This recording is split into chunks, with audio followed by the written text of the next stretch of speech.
Alright, so yesterday I was playing through some of Sewer Jam 2, and it got me thinking a little bit about revisiting some of Sewer Jam 1, and I ended up going through some YouTube and seeing some other playthroughs of my map for Sewer Jam 1, and it just got me thinking, like, boy, my design sensibilities have changed a bit since then, or like I want to think I've gotten better as a designer since then, even though it's only been 3 years.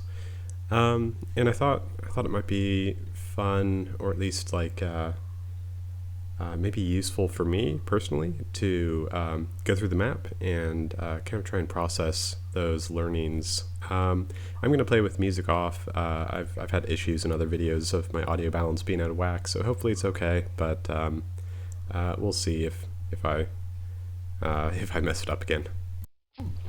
Cool. So I think starting in a pipe is fun. That's cool. I think here this is just too much. Like the two different diagonals at different heights. Like it's just kind of a messy, muddy composition. It's like, what is this? I think this is a case where, like, pick one. Like, there's the main kind of structure of things, and then there's like noisy wooden beam thing with like, what are these, like, chess pieces, and then this weird pipe over the top. I feel like this is have like 80% within like kind of a kind of uniform geometry of like kind of readable normal structural stuff, and then your other 20% can be like a spicy weird variation. And this feels more like 60-40, where it's like, yeah, this building back here, that's nice structured, same deal, like heading in, that's nice, but then it's like just way too much. This panel over here, it's a bit too much. I think slamming the gold door shot is fun.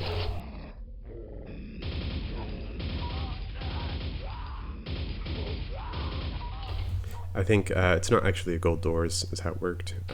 It's, I think, just the button here. But it's kind of a fun thing to do. I forget, no underlift.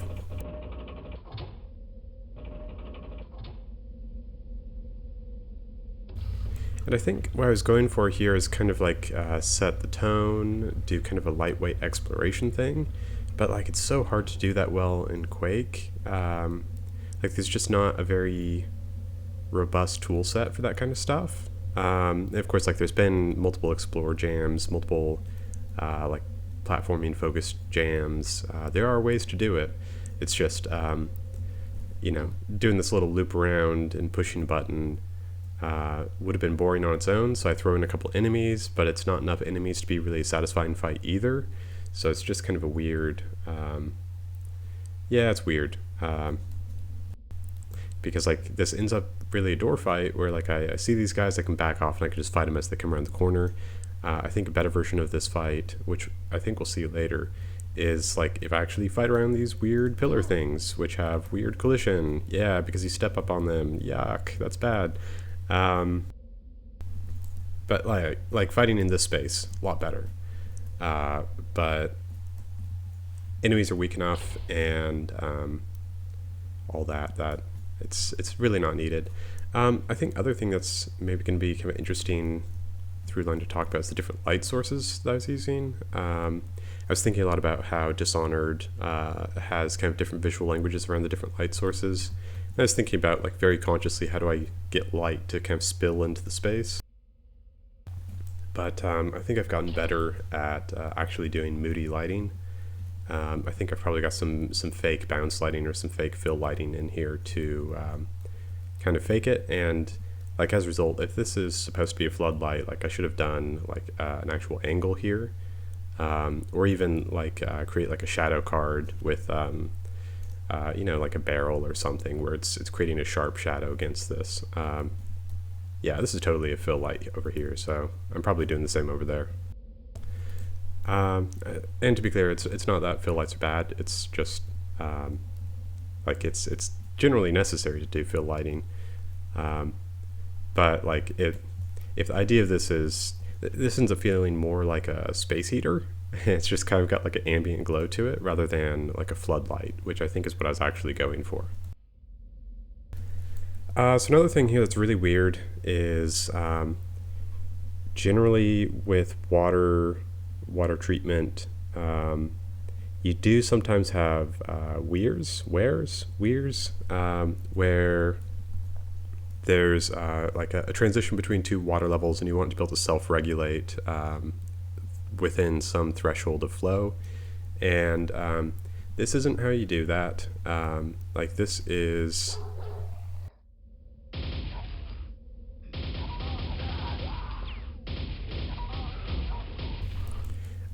this would basically just create like a little rapids. And if this is sewage treatment that you've got here, if this is wastewater or stormwater coming through here, you've got a little shit waterfall, which nobody wants. So this doesn't make a lot of sense. I think probably what would make more sense is keep it at a much more subtle incline than this. Because you do still want flow downhill. Sewage systems depend on that, but not this steep. Because then you get turbulence, and that introduces other problems. This is more like a water slide of wastewater, which again nobody wants that, except maybe me. But no, it feels like I could make this flat, pretty much flat, and it would be better. Or I could make it like flat and then drop off, flat, drop off, where it's more like staggered falls, or like a lock system, or a system of sluice gates. And all those things would feel a lot more realistic. And a lot more like comprehensible, because I'm looking at this and it's like, okay, so I've got flying buttresses, and the flying buttresses are made of metal, and they're feeding into these pillars that are doing nothing. And it's just like kind of weird. Like functionally, I've got cover. Yay, I got cover. And I can push up, and yay, I've got more cover. And then yay, I've got more cover. But in terms of like environmental consistency, coherency, like what the hell is this space? This is not good. I can hear my artist friends telling me, Andrew, no. I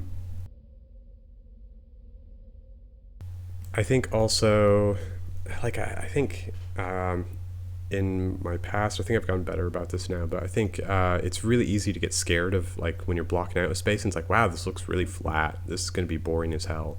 But in a lot of cases, like a flat space means smooth movement, smooth gameplay, reliable AI behavior, and like these little lips up and stuff. Like you can see the snagging I'm getting, like the little extra camera shutter.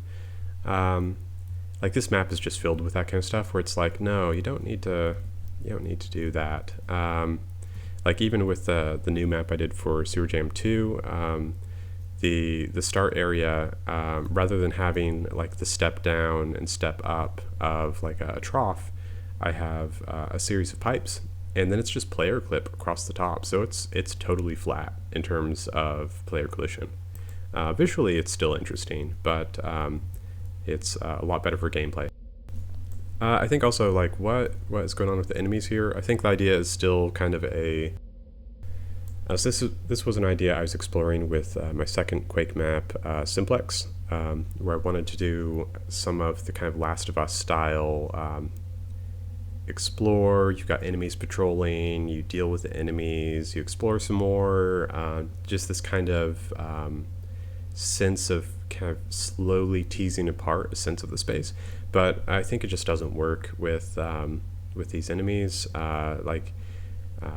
You saw like the one dog didn't even aggro after I shot the other guys, because like I've got their backs turned, and I think that's okay, because that lets me choose how I want to start the fight.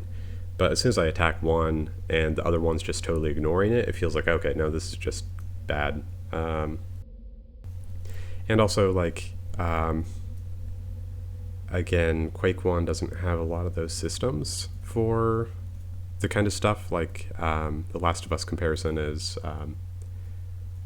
I think like there are still some really good lessons to learn from it, but it's just really hard to translate those ideas into Quake because you don't have stealth systems, you don't have looting and crafting.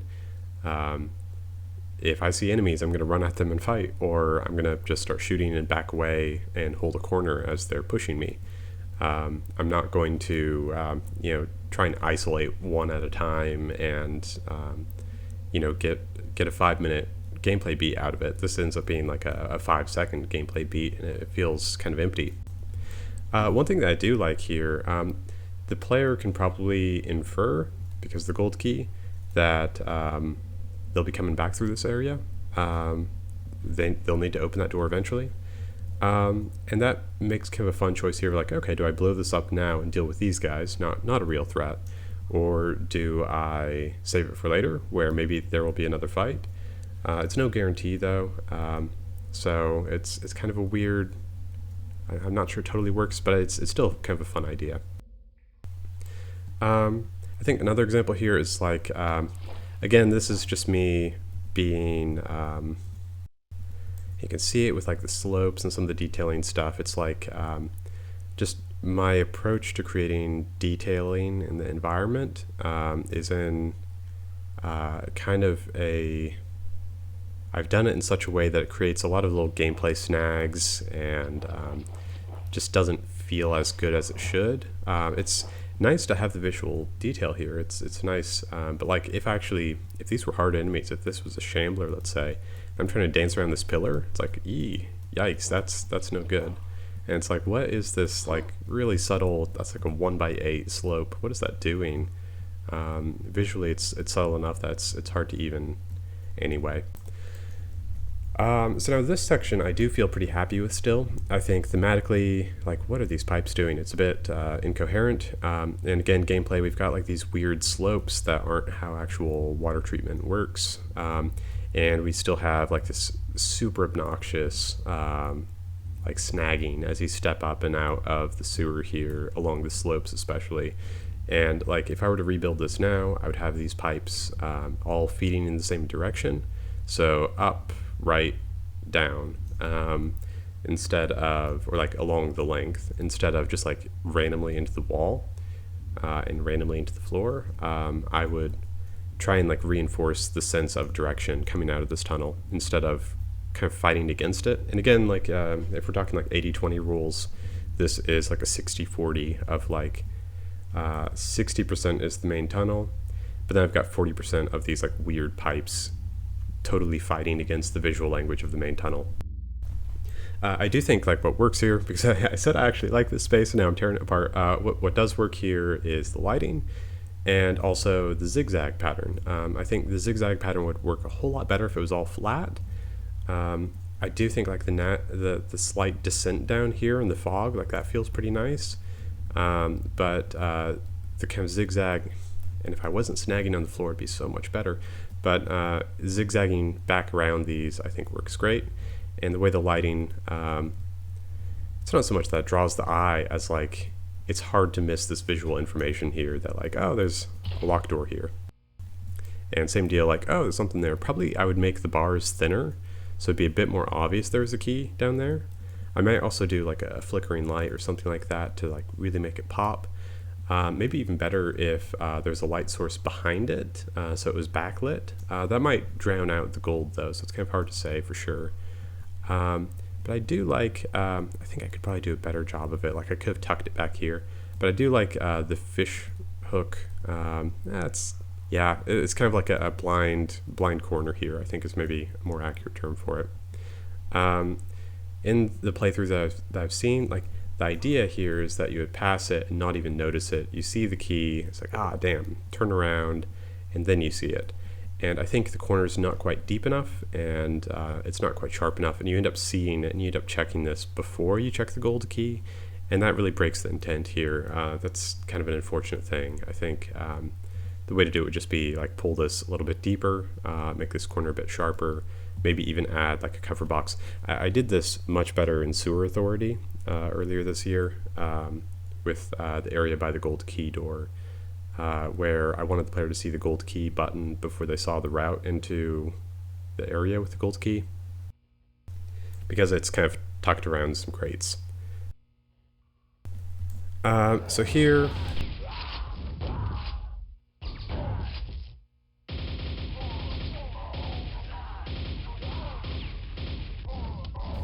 so I guess I had a super shotgun pickup here. I didn't even really notice. I think the idea was draw the player into the fight, let them fight around this pillar. But again, like, I'm dealing with these guys so fast that like we don't even really get to appreciate the combat space. And also, I mean, I am on normal difficulty. Maybe I need to play on hard after this. But also, I think like this corner here is like, it's really tempting just to tuck back around since these guys are hit scanners.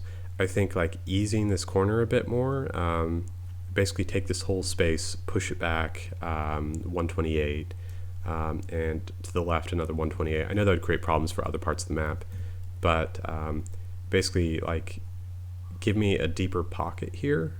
Like basically if this corner here to this corner here was a solid wall, and I've got all this space to work with now in total cover, and now I'm peeking this to fight, and like we just shift this over, so now this is the freestanding pillar.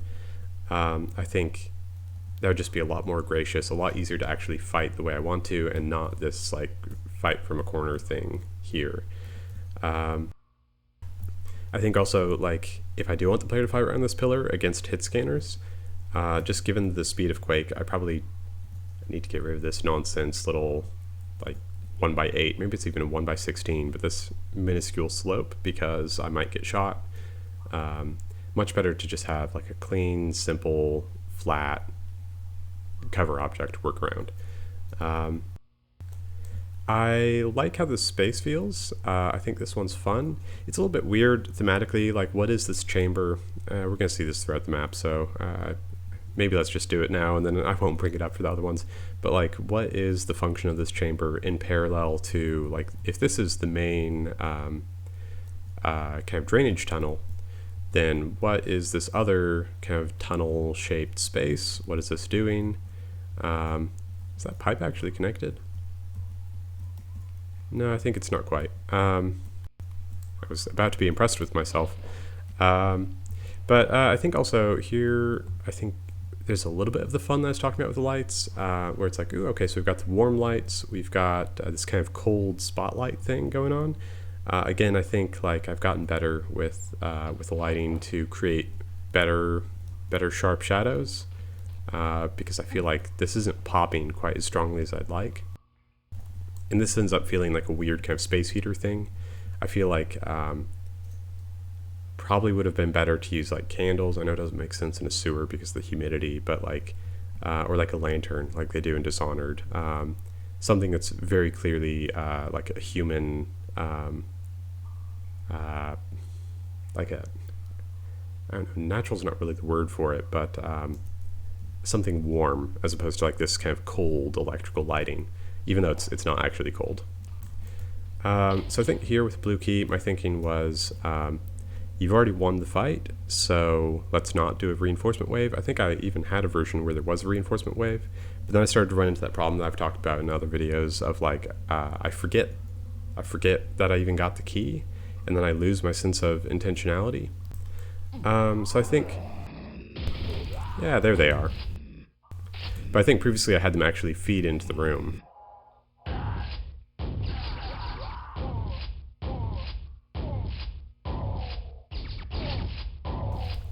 I think part of the problem, like maybe the reason why I didn't do the reinforcement wave also is like, there's not really enough space in the way I created this to teleport them in without literally just teleporting them in, and I don't want to do that for the kind of experience I'm after.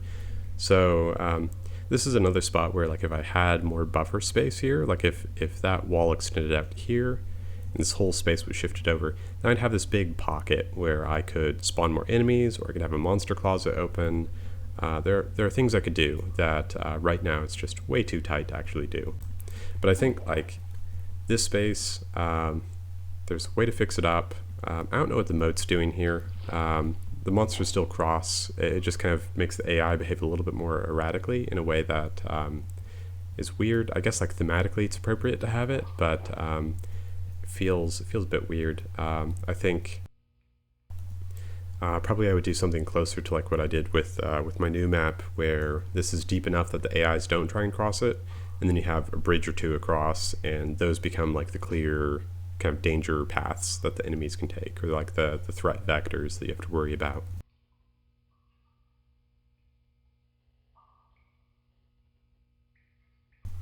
But I think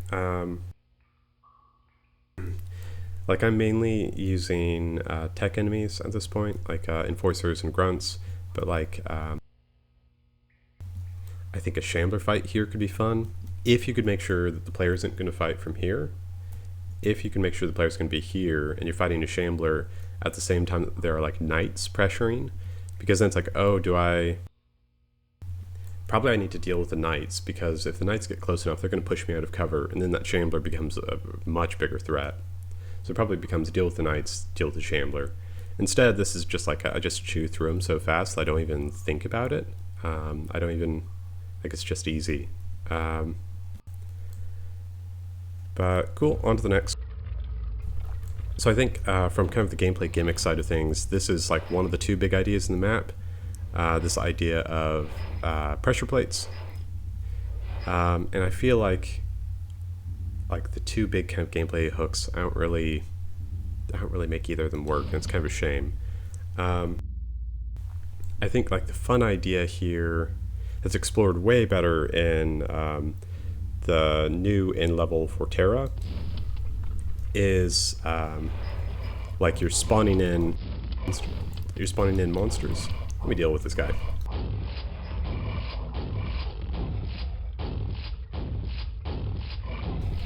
Okay, so the second fiend there is pretty fun. That's a nice little surprise. But the idea in Terra, like you've got that final fight at the end where you've got multiple monsters that you need to drive the spike into, and then once you do that, it spawns a bunch of reinforcements.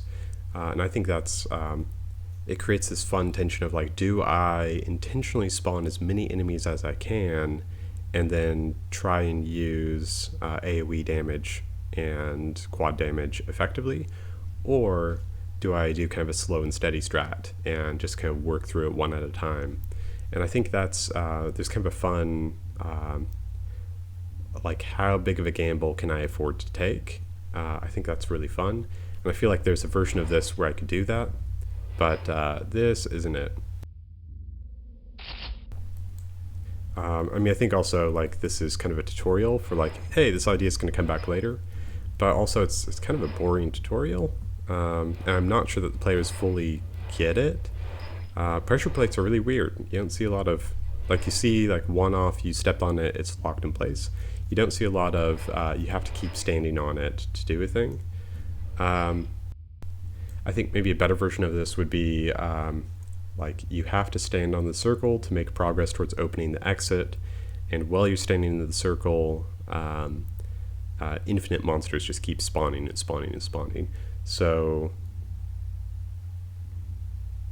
yeah, like maybe there's a version of that that'd be okay, but it's still kind of hard to imagine how that would feel great. Like here, this is just way too small to like, you want me to fight these guys while I'm standing on this? No, like I'm gonna do this, back off and fight. And I think the fun version of something like this, like why this is cool, is get the player to, you can force the player to be in a specific position. And if you do that, then you can, like that creates an extra layer of challenge. Like you don't just have to fight these guys in this room, you have to stay here within this much smaller, more constrained dance space and also fight these guys. But like if I want to do that, then I would just have you like jump across. I would do the SZE thing that we saw in the video from yesterday, where you jump across a slime pit, maybe drop down as well, so that like there's no clear way back, and then you've got like a hazard edge all around, and it's like, okay, cool, that works way better than like this kind of weird kind of button gimmick. But let's move on. So here I think like this is just a bad texture choice for me. The texture doesn't tile very well, and you end up with these weird seams that aren't great. And also, like, probably I could have done better job with the dimensions of the tunnel, because like you can see, I've had to clip it, so the walls are actually flat, the floor is actually flat. I've clipped it so that you aren't getting constantly snagged. And it's like, it's okay, but like I probably could have just built it better so that I didn't need to do that as well. And also, like, there are these Fulbright pixels in here. Yeah, like the little red dots. It's just like, do better. Excuse me. Okay, so now here's kind of the second big idea, and I feel like it's a bit of a shame to go from tutorial of one idea to tutorial of the second idea. Like, I should have put some meat and potatoes in between these things, or like just picked one of them for the map to be like the thing, rather than both of them. I think the idea is that I wanted to mix both of them together at the end, and it still doesn't really work. And then I have to do this tutorial for each of them independently to be able to do the thing at the end. And yeah, so let's jump into it. So that part is awesome. I love that. The part that sucks is that zombies, if they have line of sight, don't really move towards you. They only move towards you if they don't have line of sight. And that means they probably aren't going to end up at this crusher. Like, the behavior I actually want is, I don't have a way to kill these zombies right now. I don't have a grenade launcher. So I want to do some Ravenholm stuff, where I have to bait the zombies into traps. But I think the important thing, Ravenholm, you've got a ton of tools for dealing with zombies. It's not just a crusher. It's, your regular weapons work as well. They just aren't as effective. You've got the gravity gun, which you can use in so many different ways. And I think, like, if I actually want this kind of crusher encounter, I think two options here. One is use knights, because knights will actually chase me, and I can actually bait knights into this space. I think the second thing is that probably I need to make it, like, I'm kind of terrified of crossing underneath this thing because I don't totally trust my timing of it. And like, if I get it wrong, like the risk versus reward is just way too high. So I think, like, another option here is make it so that there's a button that you shoot, and you bait the enemy into it, you shoot it, and that's when the spike comes down, and that gives you total control of this thing. I think other option here is, like, if we're doing custom progs, then you can do, I think there's also a secret in one of these, if I'm remembering right, maybe. I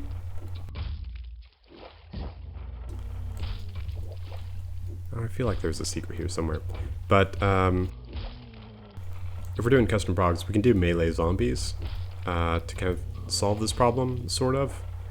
But no, it just ends up not feeling like I want the player to feel trapped and under pressure, and a much better way of doing that would be what I was describing with the knights. And because, like, right now the way that you actually bait the zombies into it is by breaking line of sight, and then you don't actually get to see the cool thing happen, and it doesn't feel like you're the one who caused the cool thing to happen. It feels like a weird AI bug. So I want to come back to this idea. I think there's a really cool way to do it. This isn't it. I think some positive things about this. I like that there's basically just one light source in this entire room. You got this one up here as well at the exit. And I guess the buttons are doing some passive glow as well. But I like that. And again, I think, like, probably like doing a spotlight with like a sharper angle on it. It's probably a moodier way to do this, but like it's a fun kind of asymmetry to a symmetrical space. I think the detailing here is also like, what is this? The trims, like the horizontal elements, are kind of in conflict with, yeah, it's just a weird kind of kludgy detail work. It's not very good. We'll move on. So this space I really like. This one is inspired pretty heavily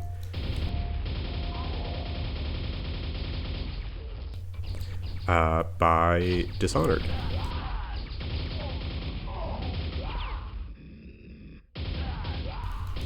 And if you've seen the Good Sewer Level episode where I went through Dishonored sewer level, you probably recognize it. In Dishonored, it's got, I think the ceiling's a bit lower, and there's more of like a pipe structure in the middle, and like a body's being thrown down into here, and you have to deal with some rats and stuff like that. So I think that space works a little bit, still works a bit better than what I have here. But I think it's fun because like we get some sunlight, and it's a reminder of this relationship with the above and the below. That's good. I like that. I would love to see like some actual buildings up here, and like get a hint at that relationship a bit better. I think that'd be easier to do if I pulled down the ceiling height so it was more like to here, I would say, and you can see more of the buildings. And also like if these pipes weren't just like cutting in and out of corners and instead like feeding upward, that would again reinforce that connectivity between the things.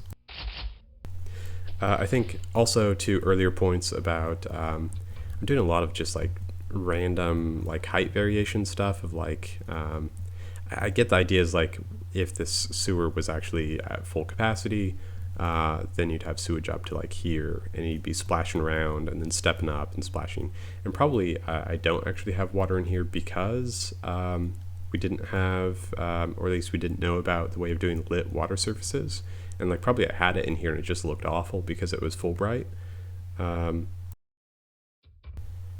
But I think a better approach here would have been assume everything's underwater, or like everything's at equal height. Don't do this little nonsense of stepping up, stepping down, because it feels bad running around, and monsters look bad when running around on these things. I do think a fun thing here, and this is again straight up Dishonored, electric light coming in at a diagonal, creating kind of a fun little spotlight across the map. That's cool. I think it'd work a whole lot better if I didn't have the sunlight. Like pick a lane instead of like they're kind of in competition with each other. And then also like the yellow point lights, it's like just one too many things, or maybe two too many things. Like just it's a little too much, but like it's still fun. And here I feel like there's a better way of doing this joke. Like honestly, you could probably have, instead of, so like the nice thing here is that I see the key very clearly. It reinforces my goal, and I see the enemy right after that. Enemy also draws my attention in that direction, so if I didn't see the key, all that stuff's good. And it means, because of the height difference, I have to wind all the way around, deal with the enemies, and then approach the key. And here's when I'm supposed to see it drop. But in practice, like it's easy to make it drop too early, or easy to be looking up here when it drops, and then you just don't know, you don't get the joke. So I feel like there's got to be a better way. One option I think would be flatten this out, and the platform the gold key is on, the platform that drops, make that the diameter of this whole circle instead of just this little piece on top. And I think then you could probably make it so that when you touch the gold key, that's when it drops. And I think that'd be fine. So one thing that I am really happy with about this level is this section. I think here's thematically where it works pretty well. And again, this is kind of straight up Dishonored.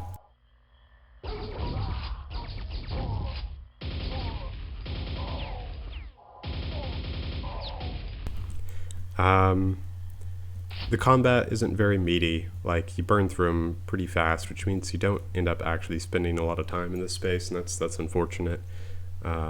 Because I think thematically and architecturally, this section feels the coolest.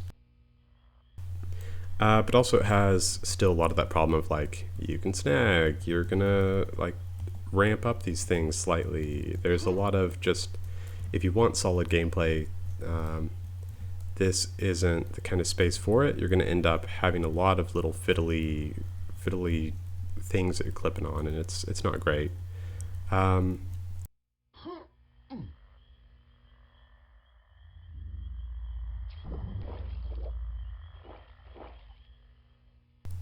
But I think thematically, this is the best bit of the sewer.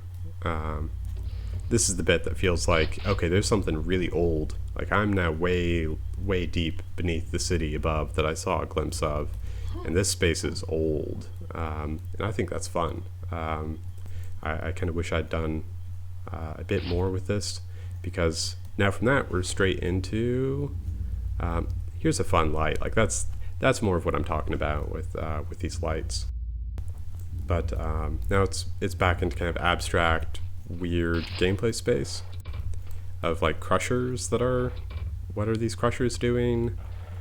They're bloody, but like, what is the blood for? Where's it going?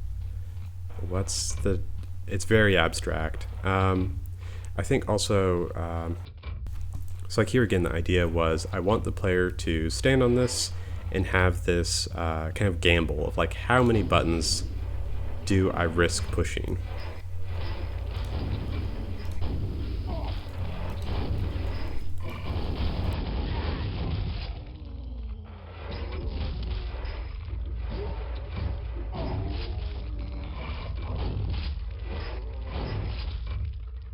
Let me see if I can get one of these guys in here.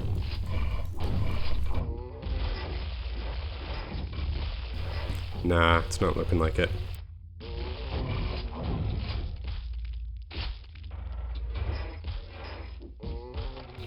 Hey, there was one.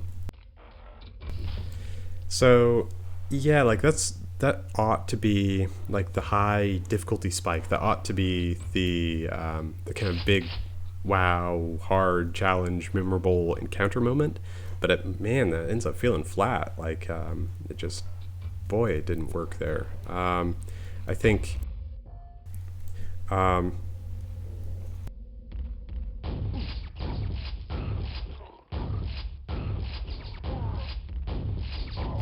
Keep thinking I've got nails, but I guess I don't. Let me just deal with these guys, then I guess I'll just go revisit that, because I've got one more thought from that space.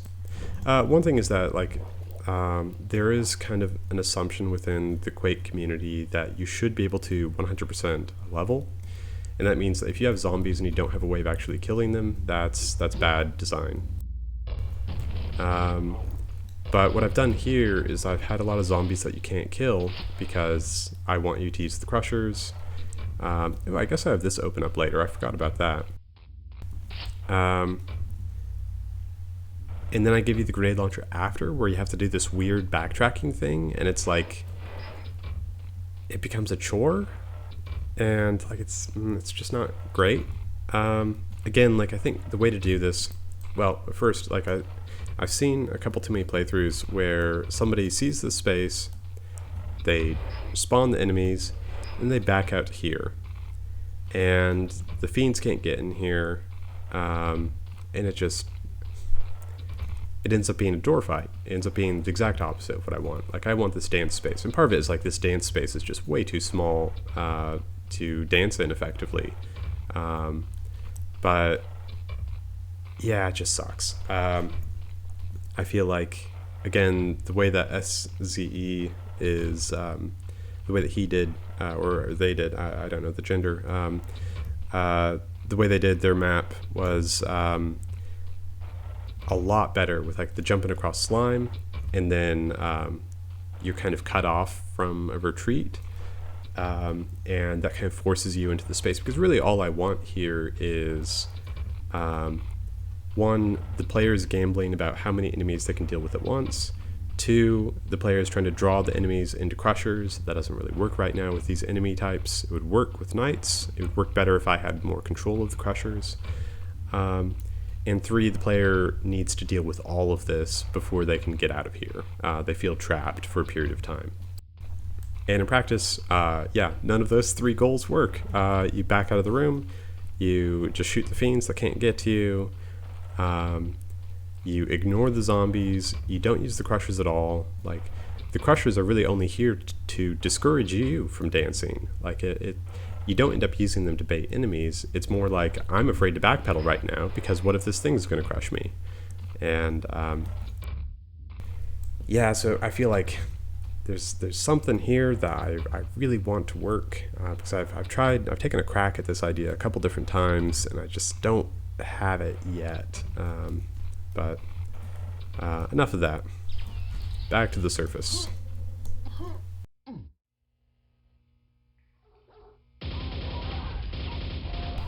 You can see again, like the snagging on this, yuck. Trying to dodge ogre grenades while snagging on steps is the...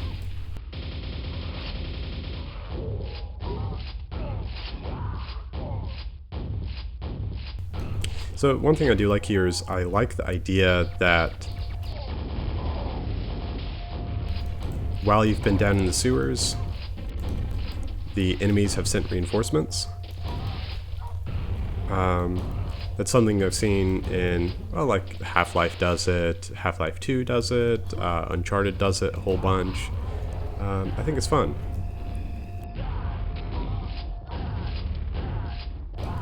But like, this is straight up a door fight here. This is 100% a door fight.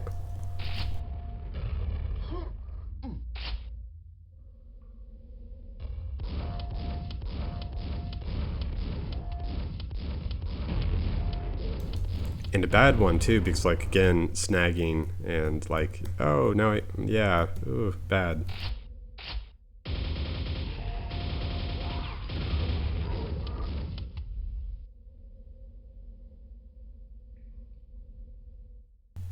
So I think like part of it is that,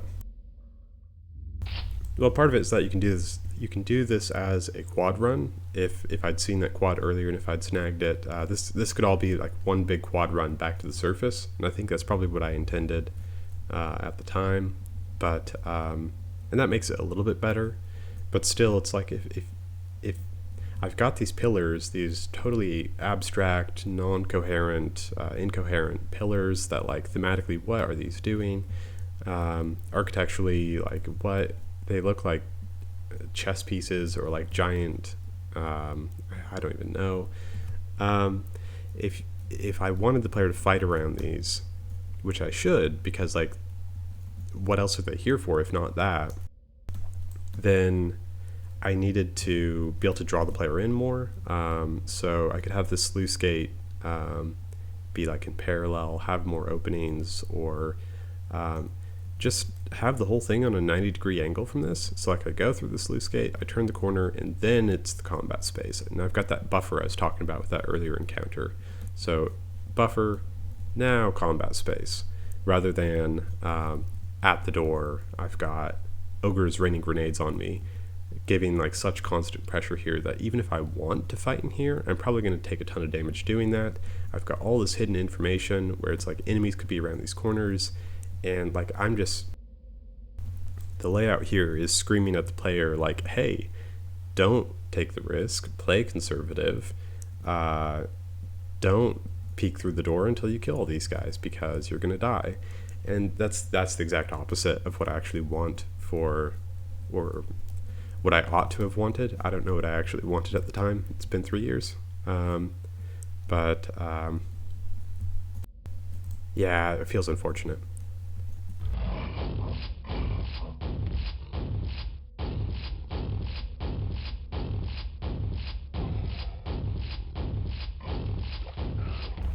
Oh, and then we get insta-gib of the fiend bug. Nice. Yeah, so I saw this in somebody else's video as well, where like the gold door opening, you've got two fiends at the end. It's not a very good joke. It's not very funny. Like, it's better than nothing. It's better than just like you open the door, you go out the exit. Because like honestly, there hasn't been like a really solid meat and potatoes encounter in this whole level yet. And it's like I need something. I'm not satisfied yet, so I threw in some fiends, and yeah, it's not great, especially because fiend behavior can be a bit random, and if they just jump at you as soon as the door opens, you might just be screwed. And also with like all the weird kind of weird finicky geometry, like the fiends are going to jump on stuff and get stuck in weird ways, and it's just going to look bad. I feel like Yeah, the Shambler at the gold door is a cliche, but a Shambler here would have been way better. You would have been able to buy yourself some more time. You would have actually fought around those pillars, maybe. The pillars are maybe a bit too small for that. Let's go ahead and turn it on hard mode and play through it, just to see like how it ramps up with more monsters, because this is 72 monsters.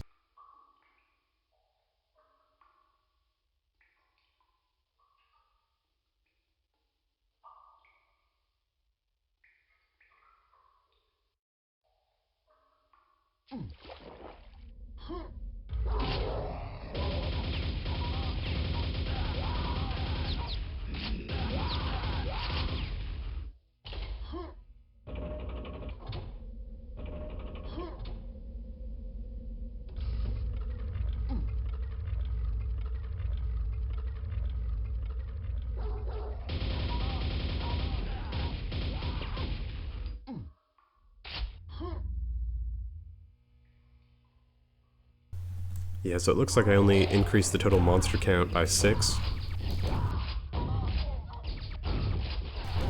Yeah, and it seems like I added some dogs here and another enforcer or two, so this fight's a little bit better.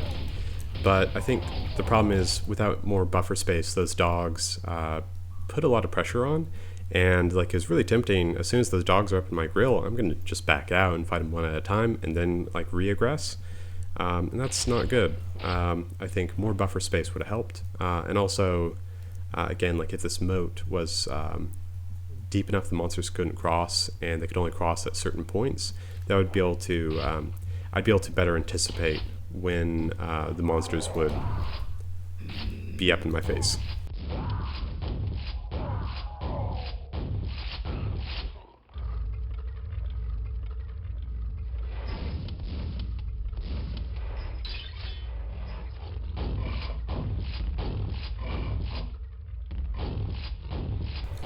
So again, door fight. I've got this space where I want the player to feel under pressure. I want them to feel trapped. I want them to feel like they're in a panic of how to deal with these things. They can just leave. They can just walk out the door and fight these things one at a time. In this case, it didn't actually play out for my advantage. I ended up getting kind of pinned. But I think more conservative players will just do that every time.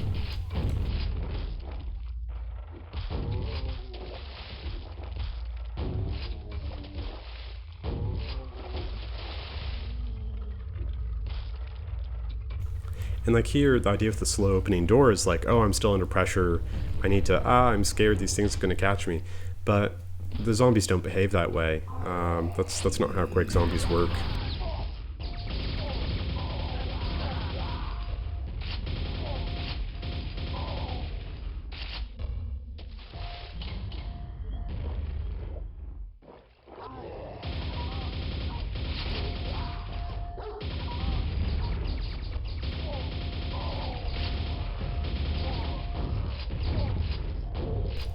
So I think the ogre here helps a whole lot. It's still like it's a pretty fast fight to burn through. There's not a lot of meat to it, but it's a lot better just by having the ogre here. It makes it so that I'm playing a bit more aggressive, and I don't want to get pinned. But it also means that getting snagged on these little fiddly details don't. It feels a lot worse.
Yep, there's an example.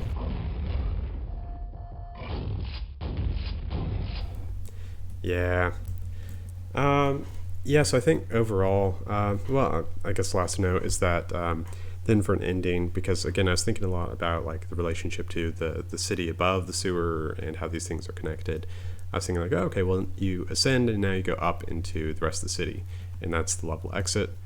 The problem is that there's very clear visual language of how an exit is supposed to look in Quake, and that's not it. So a lot of people playing through the level have seen that and been confused, like, wait, that's the exit? I wanted to explore more. I wanted to fight more monsters, and that doesn't feel great. So I think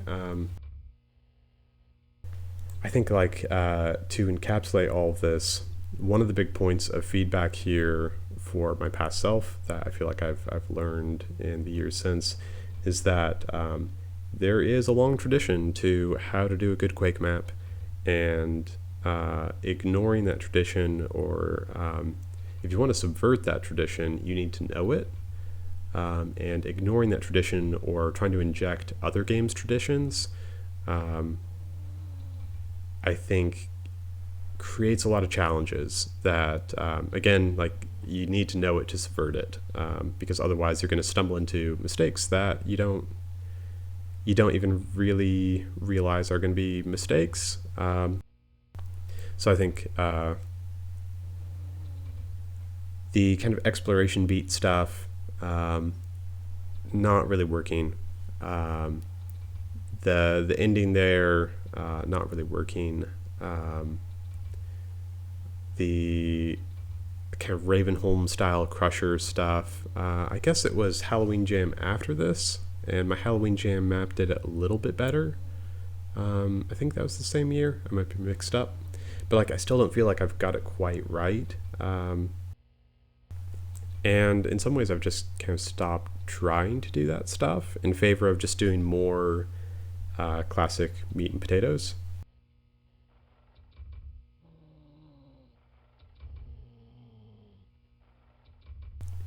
I do think, though, thematically, I'm pretty happy with this map. There are a lot of things in terms of visual composition, kind of the hierarchy of spaces, I guess. Like, I've got a lot of different cases where things are in competition with each other visually, and that's not great. But I think it succeeds in a way that my new map just doesn't, in creating the feeling of the above and below and the interconnectedness of sewers with the cities above them. And I think it also has this fun sense of history of like the layers and layers of the sewer. So I think this does some cool stuff. If I were to revisit this map and this theme specifically, I would probably restart from scratch. There's a whole lot I would do very differently. But yeah, I think that'll do it for this video. I don't know if this will be, well, like in general, when I'm playing through other people's stuff, I try to keep it just to the positives. Sometimes I do react negatively to what other people are doing, but like it's not really constructive for me to say, "Ooh, I don't like this." So